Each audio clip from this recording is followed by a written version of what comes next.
Malam Lailatul Qadar. Yang pertama sekali, lafaz Al-Qadar tu maksudnya apa? Al-Qadar dalam lisanul Arab, dalam kamus lisanul Arab, ada 4 makna. Yang pertama, kemuliaan. Al-Qadar maksudnya kemuliaan. Jadi bila malam Lailatul Qadar datang, malam tu dipenuhi dengan kemuliaan. Makna yang kedua, Al-Qadar ni kesempitan. Maksudnya malam Lailatul Qadar bila datang, bumi ni jadi sempit kerana dipenuhi dengan para malaikat.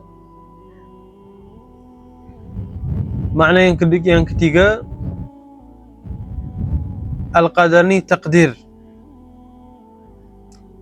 Maksudnya Allah Subhanahu Wa Taala akan tetapkan takdir untuk 1 tahun pada malam Lailatul Qadar. Dan makna yang keempat adalah kadar. Kadar pahala.